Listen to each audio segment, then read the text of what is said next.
Welcome to Investor Web, your go-to channel for all things investment and finance. We're here to provide you with insightful and thought-provoking content on a diverse range of topics, all aimed at helping you navigate the ever-evolving financial world. Today, we're embarking on an intriguing exploration, one that will take us into the contrasting worlds of old money and new money. These terms, while common, are often misunderstood and their true implications overlooked. We all know they represent different types of wealth, but what exactly sets them apart? How does old money behave differently from new money? And more importantly, what can we learn from these differences? Over the next 10 minutes, we'll be delving into these questions, dissecting the 10 key differences between old money and new money. From their sources of wealth to their spending habits, investment strategies, and attitudes towards philanthropy, we'll be covering it all. Join us on this enlightening journey as we dive into the 10 key differences between old money and new money. The first difference lies in the source of wealth. Old money, as the term suggests, has been accumulated over generations. It usually originates from inheritance or well-established family businesses that have stood the test of time. Imagine grand estates passed down through the ages, or businesses that have become household names, their roots deeply entrenched in history. On the other hand, new money is often self-made. It's typically amassed by individuals who have struck it rich in their lifetime, frequently in new and emerging industries. Think tech startups, innovative entrepreneurs, or overnight sensations in the entertainment industry.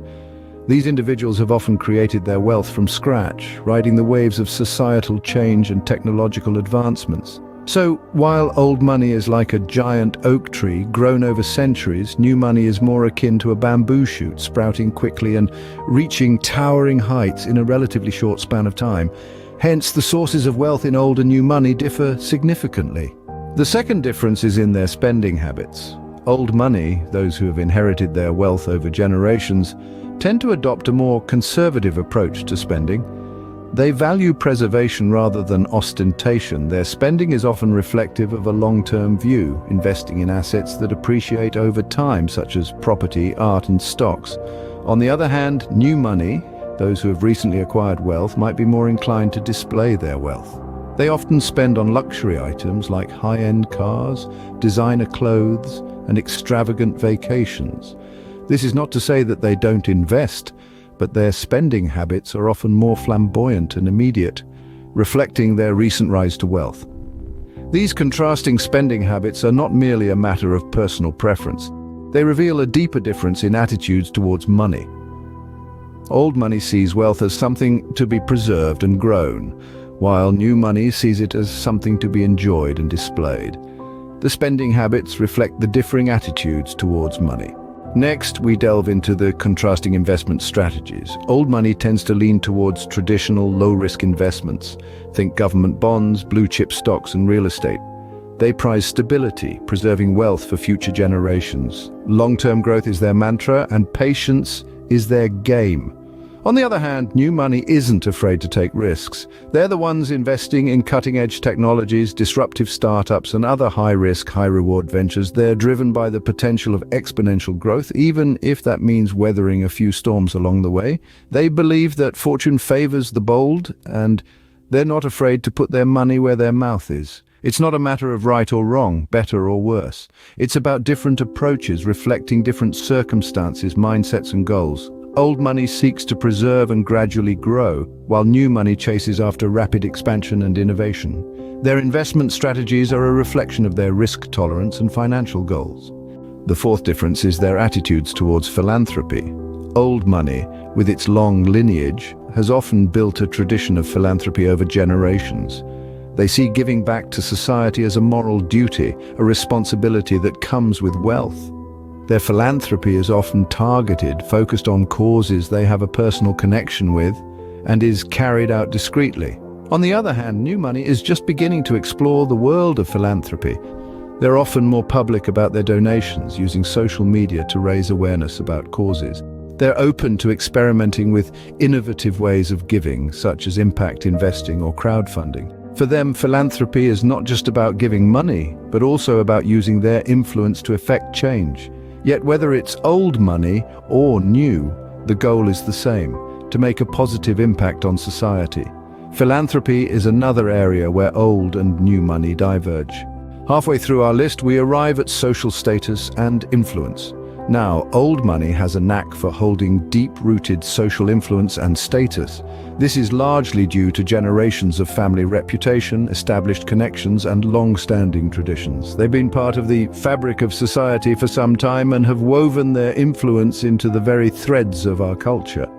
On the flip side, new money is still in the process of building its social standing. They may have the wealth, but they're relatively new to the game. Their influence is often a result of their financial success, rather than a lineage of social prominence. They're still in the process of establishing their reputation, forging new connections, and creating their own traditions. In essence, old money is like a well-aged wine, its value and influence deep-rooted and well-established. New money, however, is like a fresh brew, still bubbling, still proving its worth. The social standing of old and new money can be as different as night and day. Coming up next is education. When it comes to old money, access to elite education from a young age is almost a given. Renowned prep schools and Ivy League universities are the norm, shaping their worldview and providing them with an exclusive network. This education often reinforces the preservation of wealth and status, ensuring the continuation of the family's financial legacy. On the other hand, new money individuals might have a more diverse educational background. Many of them are self-educated or have risen through the ranks of less prestigious institutions. Their education might be marked by practicality, resilience, and resourcefulness, reflecting a different journey to wealth. It's not uncommon to see successful entrepreneurs who have dropped out of college, only to create billion-dollar businesses. This contrast in educational experiences often shapes different mindsets, values, and approaches to wealth. Education, therefore, marks another key difference between old and new money. The seventh difference is their attitude towards work. For the old money class, work may be viewed as an optional endeavor, something they engage in out of a sense of duty or perhaps to maintain a family tradition. Their wealth, often inherited, allows them the luxury of choice when it comes to their professional lives. On the other hand, those with new money often see work as a necessity and, in many cases, a driving passion. Their wealth is typically self-made, born out of hard work, innovation, and determination. It's not just about the money, it's about the thrill of the chase, the satisfaction of achievement, the joy of building something from the ground up. The old money may work to uphold their family's reputation or out of a sense of responsibility, while the new money works because they want to, because they love it, and because they know no other way. Work, therefore, has a different connotation depending on whether you're discussing old or new money. The eighth difference lies in their views on legacy. Old money families often carry a strong sense of tradition and continuity. Their wealth is not just about the tangible assets, but also the name, the reputation, and the impact they've made over generations. They strive to maintain the family legacy, passing down not just wealth, but values, norms, and traditions to the next generation. On the other hand, new money entrepreneurs are still in the process of carving out their own legacy. It's a thrilling journey, filled with opportunities to shape their future and make a lasting impact. Their focus is more on creating something meaningful and substantial that will stand the test of time, rather than preserving an existing legacy. This dynamic creates a fascinating contrast. While old money seeks to preserve and protect, new money is in a continuous state of creation and growth. Legacy, therefore, is another aspect where old and new money diverge. The penultimate difference is attitudes towards debt. Old money tends to view debt with a wary eye, often avoiding it as much as possible. This caution stems from a long-held belief in financial independence, maintaining control over their assets and not owing anything to anyone. They've seen the rise and fall of economies and understand the risks involved with debt. Now, on the flip side, new money often sees debt differently. They view it as a tool, something that can be leveraged for growth. This approach is typically more aggressive, using borrowed funds to invest in new ventures or expand existing ones. New money individuals often have a higher risk tolerance and are willing to take on debt if it means potential for greater returns.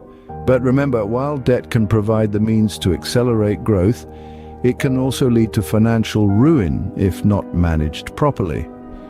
Debt, therefore, is another contrasting area between old and new money. Finally, we end with their attitudes towards luxury. Old money, with its centuries of wealth accumulation, often sees luxury as a norm, a part of their everyday life. It's not about showing off, it's about living a life they're accustomed to. Whether it's the finest clothes, the most exquisite cuisines, or the grandest homes, these are seen as privileges that come with their heritage. On the other hand, new money views luxury quite differently. It's seen as a reward for hard work and a symbol of their success.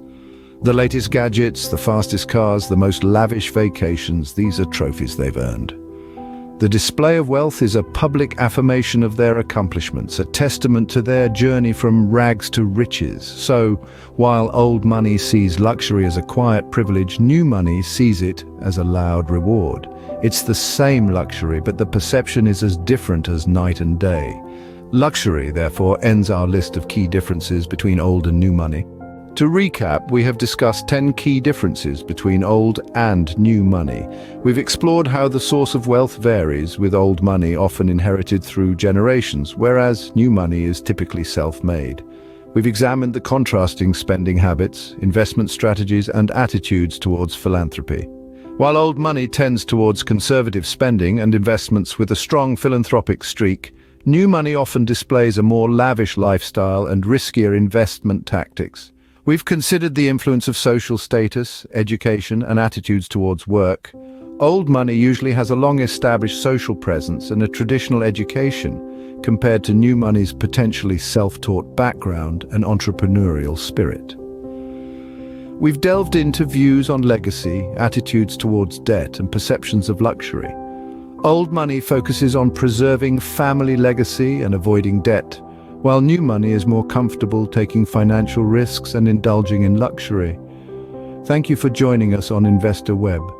Don't forget to subscribe for more insightful content. Until next time, stay invested in your financial education.